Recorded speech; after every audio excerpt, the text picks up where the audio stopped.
Hello, hello, Scorpio Collective. Ako po si James from James Tarot PH. Ito po ang inyong weekly reading for November 17 to November 23. So mga Scorpio, let's begin. Inhale and exhale. At the center of your reading, you have the Eight of Pentacles. Beautiful. In the area of what you want, you have the Page of Wands. Lovely. In the area of what you need, you have the Queen of Wands. Beautiful. In the area of what's affecting your current energy, you have the Eight of Pentacles. Wow. 8-8, may abundance ka this time. You also have the power. So congrats po. In the area of your near future, you have the Ace of Swords. Beautiful. A breakthrough coming in. Congrats, congrats, congrats. In the area of your challenge, you have the Six of Swords. Interesting. In the area of your fortune, you have the King of Swords. Yes. In the area of your divine messages, you have the Lover's card. At ang outcome niya po for the week, eto yun mamaya, sabay-sabay natin siyang bubuksan at the end. But first, Scorpio, thank you po muna sa mga donations po ninyo. Saka po sa mga hindi nag-skip ng ads. Yan lang po yung tanging paraan para po supportahan nyo ko every time na meron po tayong free reading for Scorpio dito sa ating channel. So thank you po sa hindi nyo pag-skip ng ads. So, at the background of your deck, you have the Fool card. Now is the right time for you to make a move. Okay? A bold move. A big decision. Not just for today, but for your future. Nakita ko rito yung kahandaan mo to take it to the next level, mag-grow sa buhay. May handa ka ng sugalan eh. Parang meron ka ng ita-try na bago.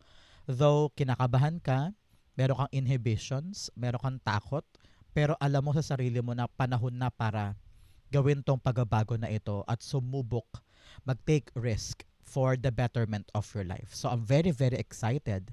Meron kang bagong simula na gagawin this time sa ikakabuti ng iyong buhay. So congrats po. Kung ano man tong fresh start or new beginning na gagawin mo this time. At your center, meron po kayong Eight of Pentacles. This is something regarding sa iyong career or kaperahan. Some of you, parang balak lumipat ng ibang lugar, ibang negosyo, or ibang trabaho. Nakita ko yung big move para talagang ready ka na to make this drastic change or malaking pagbabago sa buhay mo. Kung dating iniisip mo lang tong gusto mong gawin pero ngayon handang-handa ka nang gawin siya. Example, balak mo na mag-apply papuntang Korea na dati parang sabi mo hindi ko yata kaya pero ngayon ready ka nang gawin because para sa future to ng family, parang ganyan. O halimbawa, balak mo nang magpasa ng resignation because sabi mo, gusto ko nang magkaroon ng sariling negosyo, mga ganyan. O kaya, balak mo na magpasa ng for promotion, mga ganyan. So, nag-level up ka. You are now really doing something risky. But at the same time, alam mo na ito talaga yung para sa'yo. So, you've been working hard for this. No mga nakaraang buwan, last 8 days, 8 weeks, or 8 months, binubuo mo pa lang yung plano.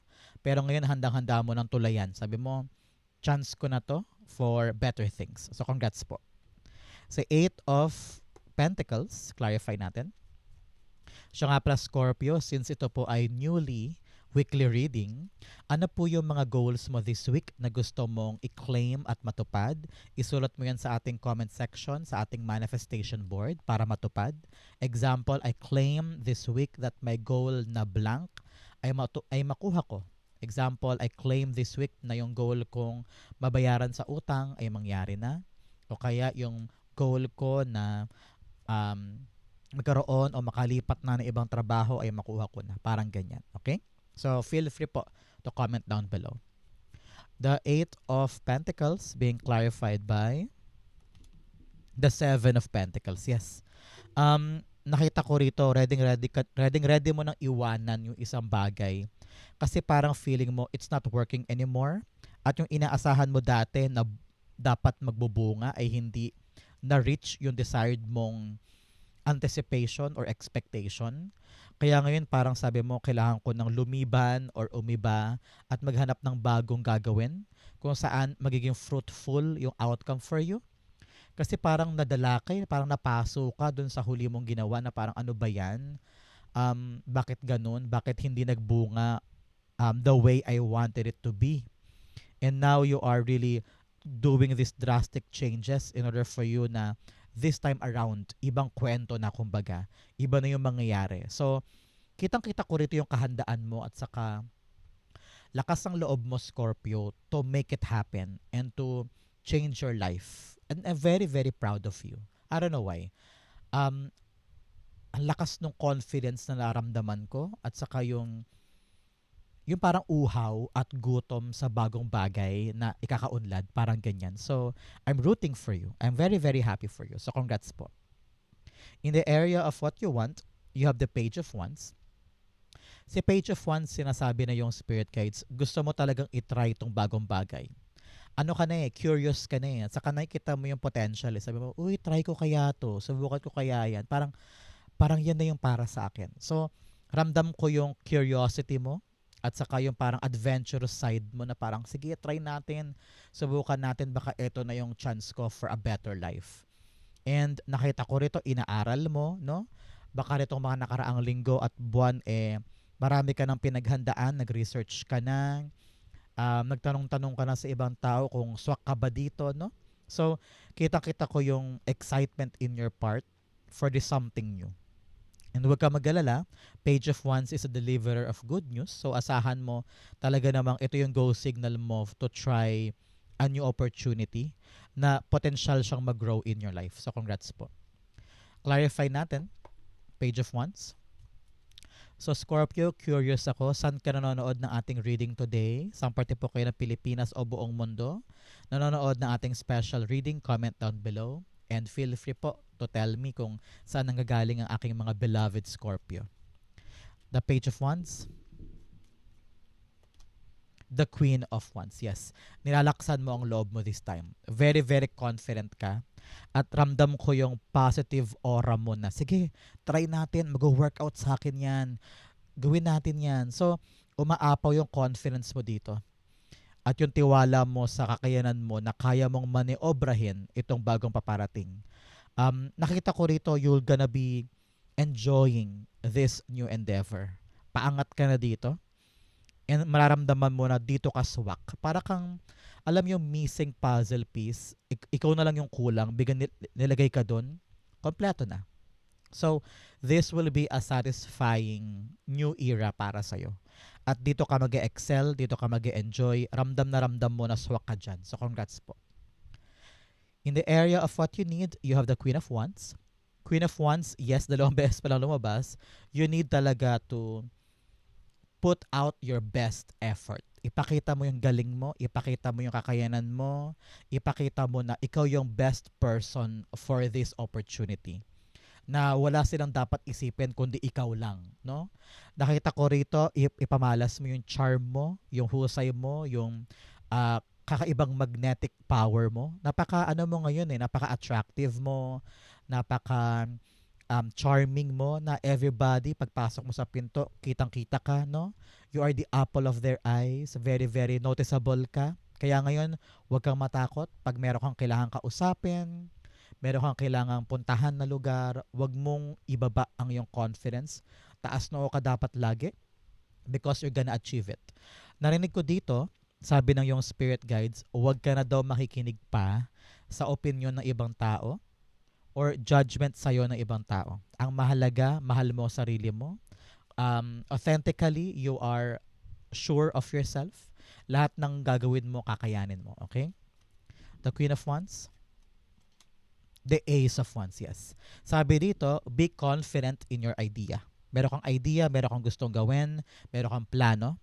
Pero ang kailangan doon para maganap yan, ay tiwala doon sa plano at tiwalang kakayanin mo siya. Kasi kung wala kang pananalig as Scorpio sa balak mong gawin, baka bitawan mo yan along the way. Sabi mo, ay ayoko na, baka matalo lang ako, baka mag-fail lang ako. So, baka masayang sa'yo yung idea. So, pag lumabas sa isip mo, sa puso mo na, ay, pupunta ako dyan, ay, gawin ko yun, ay, ituloy ko na to. That idea, samahan mo ng confidence, talaga namang successful ito. So, congrats po. In the area of what's affecting your current energy, you have the Eight of Cups. 8-8, naghihintay po sa inyo ang abundant energy. Maaring abundant ang career, abundant ang love life, abundant ang negosyo. Ito po'y iba-iba depende sa aspeto ng buhay mo, Scorpio. But most definitely, nevertheless, talaga namang may abundant energy ka in your life. Eight of Cups ang nakaapekto sa Eight of Pentacles. Iiwanan mo na yung isang bagay o isang trabaho o isang negosyo or anything na inaasikaso mo this time because hindi ka na masaya. O parang feeling mo it's not working anymore. You want to level up. You want to try something new.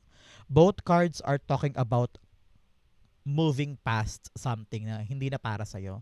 At ready ka na, both cards ha, are ready ka na to take a risk, to get new things, to achieve new things, na magbibigay sa iyo ng bagong saysay, bagong buhay, bagong pagkakaabalahan. Nakita ko rito na malakas na yung loob mo this time or naka-harness ka na ng maraming lakas sa loob para gawin ito.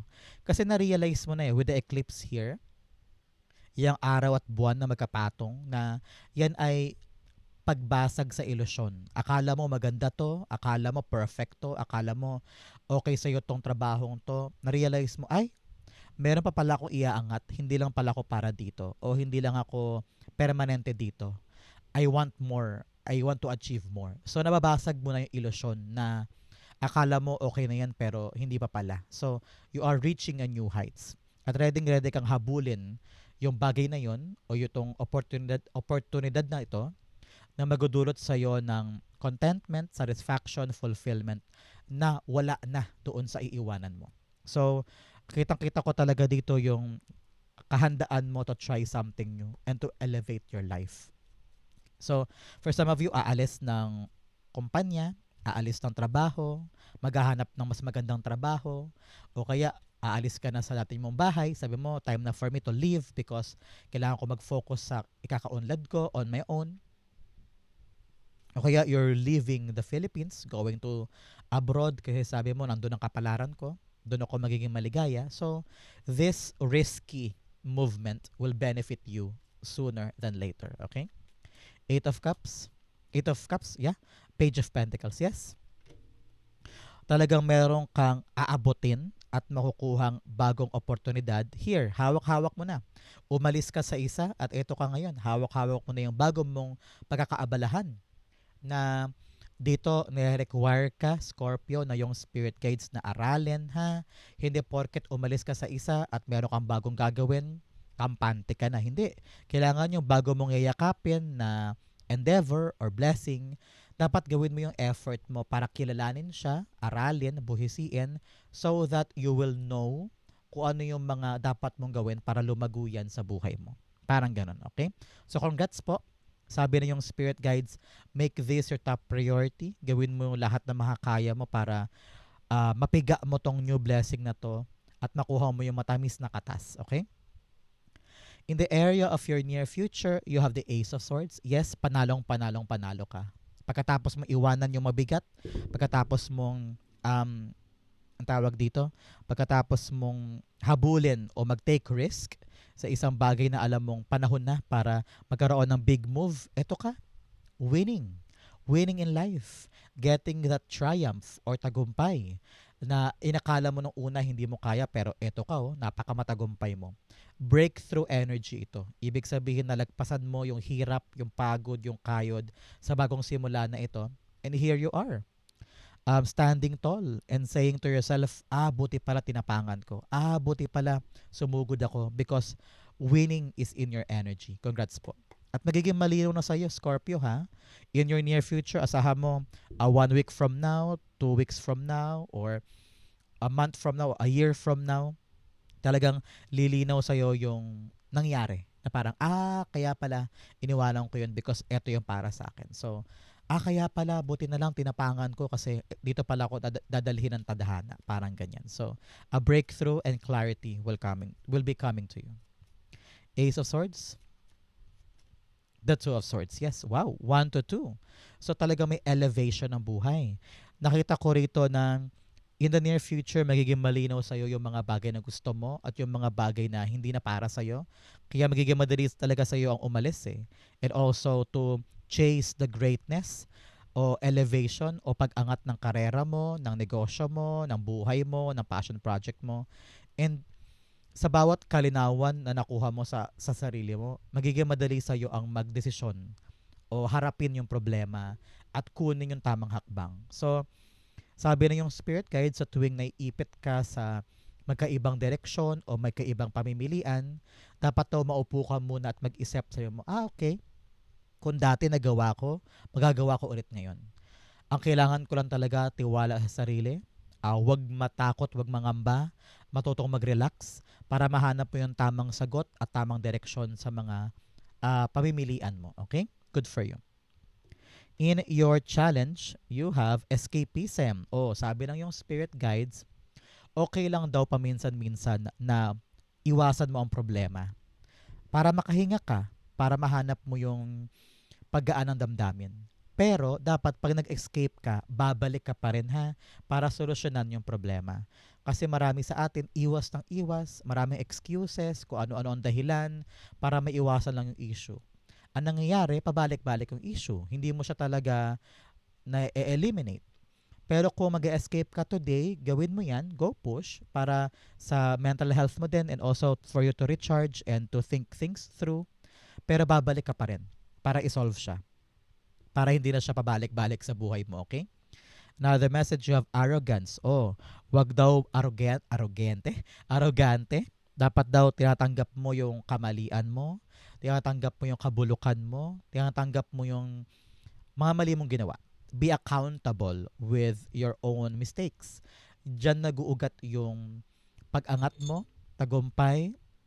Diyan din manggagaling yung elevation and also yung pagbuti ng lagay ng buhay mo. Kaya kailangan talaga hindi matigas ang ulo, hindi mayabang, hindi mataas ang pride, no?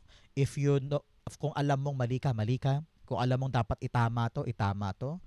Kung kailangan mo i-admit na I made a wrong decision, i-admit mo yan. Kasi dyan nagsisimula yung magandang pagbabago sa buhay. In your challenge, you have the 6 of Wands. Sabi na yung spirit guides, you need to focus on your goal. Nakita ko dito maaring magkaroon ka ng maraming distraction sa paligid. For example, meron kang inaasikasong presentation, marami kang kailangang i-research. Pero yung kumare mo, yung kaibigan mo, yung pinsan mo, tawag, uy, inom naman tayo, labas naman tayo. Ikaw naman, lumabas ka, imbis na asikasuhin to, gumahol ka tuloy sa deadline. So, sorry. Meron pa po akong ubo after may tarangkaso. So, pasensya na po sa aking tahol this time. So, sabi na yung spirit guides para hindi ka maabala o hindi ka maantala doon sa iyong pagdating sa iyong finish line at success. Kailangan talaga nakafocus ka dito. At hindi ka matatempt na gawin ang ibang bagay na makapadistract sa'yo away from your goal. Napaka-importante nito, Scorpio. Narinig ko din kung meron kang ginagawang bagay, tapos parang ang daming tao sa paligid mo ang nakatingin sa'yo, waiting for you to fail, waiting for you na maggawa ka ng mistake. Sabi dito na wag mo na silang isipin pa, no? Ang isipin mo na lang sarili mo, yung ginagawa mo, yung success mo. At dapat daw hindi nakabase sa iba yung gagawin mo, kumbaga. Don't let their judgment stop you from your victory, okay? 6 of Wands, the 8 of Swords, yes. You feel stuck. Akala mo wala ka ng solusyon, akala mo wala ka ng magagawa pa para makalusot dyan. You feel so helpless, hopeless. Sabi ko nga sa inyo, parang ramdam na ramdam mo yung pressure from other people, kaya parang lalo kang nahihirapan gumawa ng action. Kasi iniisip mo, paano kung mag-fail ako, baka pagtawanan ako. Paano kung hindi ko to magawa, baka mapahiya ako. So, marami kang ganyang iniisip. Sabi dito na yung spirit guides, laksan mo lang loob mo. You have the ability and capabilities and innate talent para kayaning makalagpas sa problemang yan at ikaw ang manalo. Okay? In your fortune, you have expand your horizon, vast vistas. Lawakan mo daw ang isip mo, lawakan mo daw ang pananaw mo para mahanap mo yung lusot sa problemang ito at hindi ka na stuck. Okay? You also have in the flow, everything is smooth sailing. Yes, lahat daw ay magiging magaan, dire-diretso ang takbo, most especially sa mga iiwanan at pupuntahan mo. Okay, congrats po. In your fortune, you have the King of Swords. Si King of Swords this time, sabi niya, kung ano man tong plano mo na balak mong gawin, it will be successful para sa'yo. Kung ano man tong iniisip mo na balak mong diskarte o solusyon or kilos, it will be fruitful for you. Kung naghahanap ka ngayon, Scorpio, ng solusyon sa problema, sa paano ba to? Paano ko to aasikasuhin? Saan ako pupunta? Makakahanap ka this week ng solusyon. Nakita ko rito, tatalas ang isip mo. Kung dati parang saradong-sarado o gulong-gulo ka, or parang hindi ka makahanap ng paraan para makalabas dyan, pero tinan mo naman, this week, tatalas talaga ang isip mo na parang, wow, alam ko na yung diskarte ko. Oy, wow, alam ko na yung pupuntahan ko. So, gumagaan kumbaga. And you will find the light. You will find the right way to solve all of these problems. Ang importante lang dito, Scorpio, dapat doer ka. Dapat matapang ka na gawin, aksyonan, isabuhay yung plano mo. Kasi kung nasa isip lang yan at hindi mo i-execute, sayang. Kailangan dito tapang mo at diskarte mo. Narinig ko rin dapat daw panindigan mo yung iyong aksyon. Hindi pwedeng paiba-iba o flip-flopping, hindi pwedeng atras-abante. Sometimes kailangan dito ng dedikasyon, motibasyon at sa kalakas ng loob para gawin yung na plano mo. Narinig ko rin dito, wala ka ng time for laro-laro, wala ka ng time for BS, wala ka ng time sa paligoy-ligoy. Gusto mo talagang tumbukin na, madiretso na, mahanda na, magawa na, para magkaroon na talaga ng paggaan sa balikad mo. Okay? Clarify natin. King of Swords. The King of Swords being clarified by the Nine of Cups. Wow! Alam na, Scorpio, kapag lumalabas si Nine of Cups in any of my reading, ito na yung moment mo to make a wish. So, pikit ka na, make a wish because it will be granted by the Nine of Cups, a wish fulfillment card. Wow! Sabi sa'yo na yung spirit guides, meron ka daw wish o tupad na makukuha this time dahil inaksyonan mo. So, congrats po. Meron kang pangarap, halimbawa, balak ko makapasa sa exam, balak ko makapasok sa kumpanyang yan. Dahil gumawa ka ng mga paraan, tinapangan mo ang sarili mo, lumaban ka, sumugod ka, you will get this wish. Congrats po, napakaganda, napakasimple ng fortune area mo, very, very clear. Your action will lead you to your wish fulfillment. Congrats, congrats. So, Scorpio, i-like mo na tong video na to para ma-activate tong wish granted in your life. Like mo na. In your divine messages, you have adjustments are required. Especially sa mga iiwanan mo, sa mga bago mong gagawin in your career, in your endeavor, at nagisimula ka ng bago, no?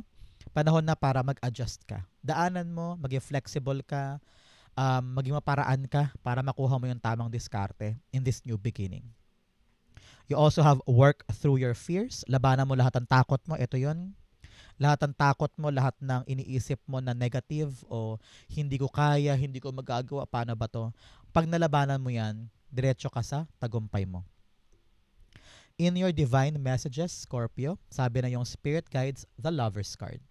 Here, kayo po yung pinapaalalahanan ng yung spirit guide, Scorpio, na buwagin mo na yung confusion sa isip mo. Dapat daw alam mo na this time kung ano yung gusto mo at kung ano yung ayaw mo. Kung ano yung mga bagay o tao na bibigyan mo ng commitment mo at paninindigan. Hindi pwedeng paiba-iba, hindi pwedeng hindi sigurado. Kasi baka magsayang ka ng oras, magsayang ka ng pera. Di ba ayaw naman natin nun?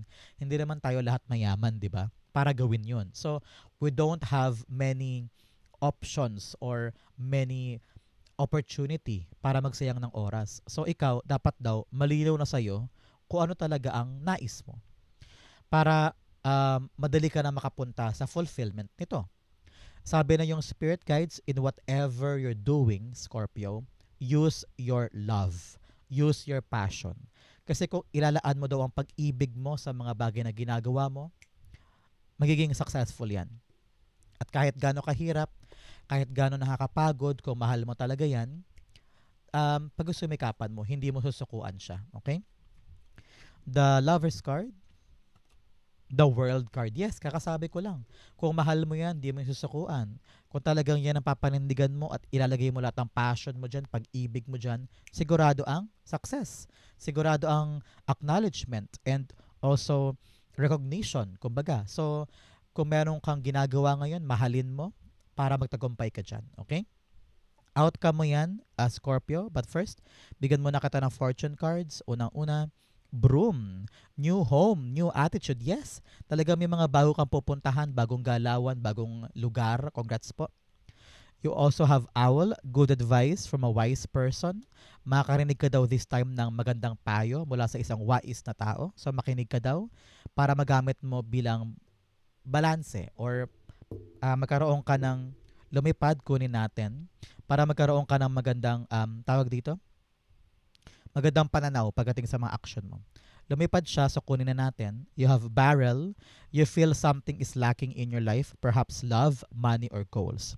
Sabi dito, kung nakakaramdam ka talaga na lungkot tungkol sa isang bagay, ibig sabihin yan, kailangan na ng change. Kailangan mo nang kumawala sa pattern o paulit-ulit na kadena in order for you to grow and find something that is really for you. You have thrown a position of authority. Either meron daw tutulong sa'yo, someone na talaga namang powerful, may sinasabi sa buhay, maaring ito yon si King of Swords. Someone na pwedeng backer mo or connection mo. Siya daw yung tutulong sa'yo para maganap tong wish fulfillment mo. You have mountain, major challenge to overcome. Yes, meron ka daw dapat lagpasan na problema this time. Pero alam kong kayang-kaya mo yan, magagawa mo yan. Ang outcome ni Scorpio for November 17 to 23, the Judgment card. Yes, bagong buhay ito. Talagang new life, new beginning. You are entering a new opportunity, new stage of your life at eto ka, no? Sinusurrender mo kay God, sabi mo, God, gagawin ko po ito, iiwanan ko yung dati, susugal ako this time, susubok ako, tulungan mo ako, kayo na pong bahala sa akin. Tinataas ko na po sarili ko sa inyo. So, congrats. If you have God with you, if you have Archangel Gabriel here, giving you the assurance na pinapakinggan lahat ng dasal mo at ikaw ay tinutulungan, go push, surrender, and do your best.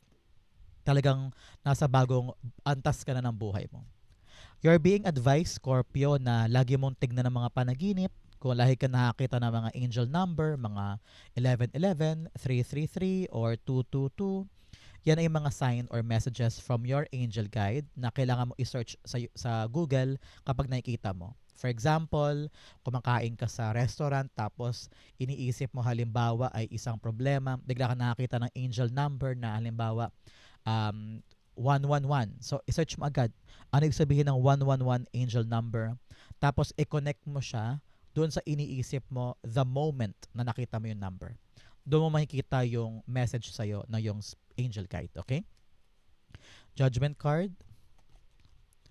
The Devil card. Yes, alam mo na, magigising ka na talaga sa mga bagay na hindi para sa'yo at sa mga bagay na sumisira sa diskarte mo or nagpapabagal sa iyong success. Now, you're gonna let go. No? Sabi mo, Lord, suko na ako, surrender na ako sa inyo. Bibitawan ko na yung mga bagay na hindi para sa akin. Yung mga kinokontrol ko, yung mga pinapwersa kong bagay para sa akin, titigilan ko na po yan. At mananalig na ako sa inyo. No? Parang kayo na po ang bahalang humawak na manibela ng buhay ko. And I will not go out of focus sa mga dapat kong gawin. Sabi ko nga sa inyo, may mga temptasyon, may mga distractions na maaring humarang doon sa success mo. Kaya ngayon, kapag nakilala mo na o nakita mo na, ay, kailangan ko ito iwasan, ay, kailangan ko itong layuan, ay, kailangan ko na ito itigil. Halimbawa, mga routines mo or lifestyle mo, no? Kapag na-let go mo na yung mga negativity na yan, makikita mo na talaga yung malinaw na daan patungo sa pangarap mo at very, very smooth sailing na ang daan patungo sa goal mo this time. Wow! So Scorpio, ito po ang inyong November 17 to 23. Comment po kayo sa baba kung naka-resonate ka. Thank you again for watching Gandulo Scorpio. I love you. This has been James for James Sardo PH. God bless everybody.